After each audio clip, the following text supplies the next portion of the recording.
Hi guys, so today we're going to be replacing sway bar links that came off of my 2004 Lancer ES. So we have two different types, so I'll show you the difference. Just a manual, a torque wrench over there, floor jack, a wrench set, and some jacks. So pretty easy installation. I'll take you through it. I'm on a slight driveway incline, so I'll just put this for safety on both sides.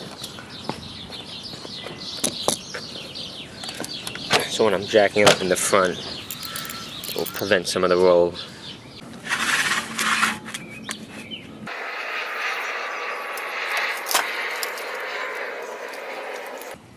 Alright, I like to put this underneath the car, just to keep it out of the way, and just in case. So you can see here, you can see there, my sway bar link completely broke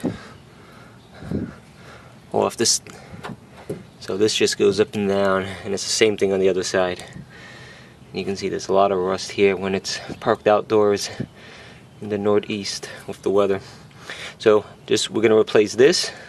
We're going to keep the sway bar. We're just going to replace the sway bar link so that it reconnects back to the control arm, because this is completely loose. So this is hitting this anytime you hit a bump and you hear that clanking sound, that clunking sound. So if you hear that in your car when you're driving, chances are this might have came off. So let's go and replace that. I actually bought two different types, mainly because one was out of stock. So you can see here, one is from Mass, and that's the part number. And then this is from C-Tech, or CNTech, and that's the part number. So this I got off eBay for about $3-4, and this was about $8. So let's take a look inside. You can see the long bolt over there, the washers, the cupped washers, and then obviously those, and then the C-Tech one is pretty much going to be the same. Got the long bolt, washers.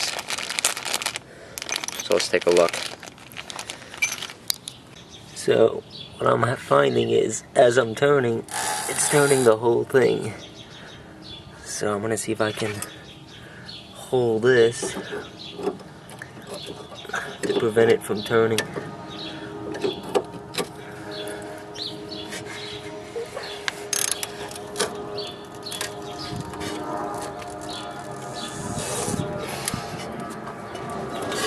It's just a lot of rust.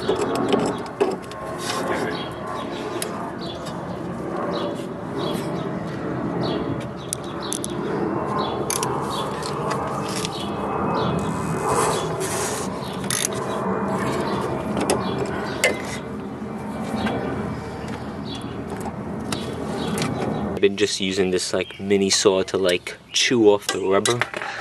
See if I could just take it off by just slowly chipping away at the old one, and hopefully it will just come off that way. So then, see, you can see me just eating it up. So I used this to hold the bottom and use the control, and then kept twisting with this until it actually just broke right off. And now the whole thing just comes apart, and you have a clean one. So you can see how it literally just broke right off. Hold on. You can see on the bottom it broke.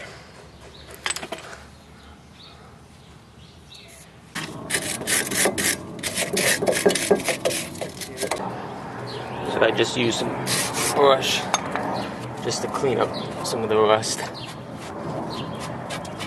around the edges. Okay. So this is the front suspension. If you go to 331, you can see how it goes. So for this car, you want to put the long bolt from the bottom up with the nut at the top. So they're recommending over here that the protruding nut at the top should be about 0.87 inches or about 22 millimeters. So what they're talking about is, after you put the bolt on, about 0.87 up or about 22 millimeters.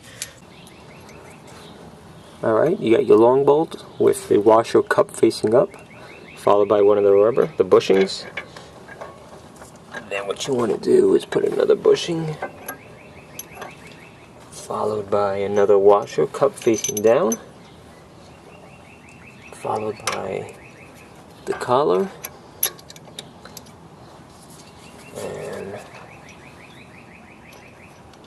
another washer facing up with another rubber bushing.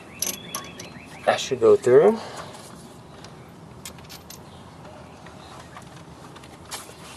Followed by the other.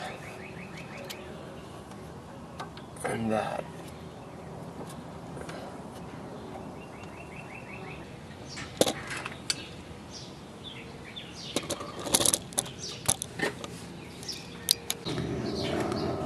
So I used the jack to lift up the control arm and then just squeeze that.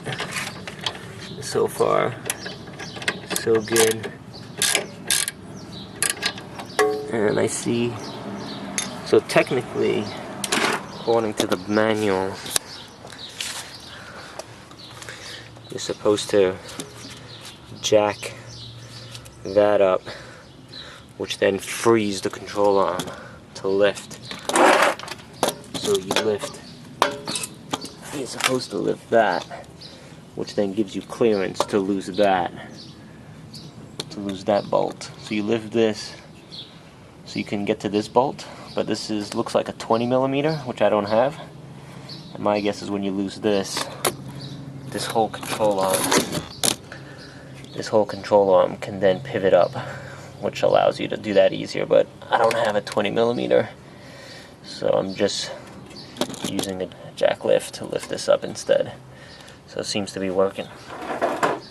Now what you want is, you want this rubber to just, right before it starts to bulge, almost like a flat tire or a deflated tire.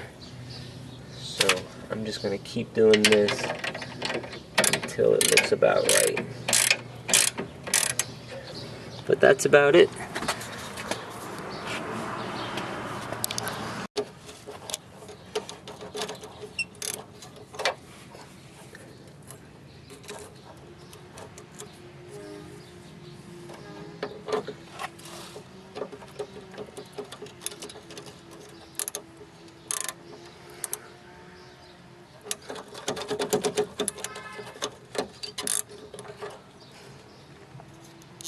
Hey guys, so while doing the passenger side, while I was tightening the top, the bottom was being loosened. So here's a trick: just use a wrench up against the top, and I'm going to grab it from the bottom and turn it. So in my previous video where I replaced the rotor and the brake pads, you can watch that in my other video. There was a comment made that I was using an 18 millimeter to take this bolt off, where it should have been a 17. So it actually, you are correct, it is a 17. Good catch there.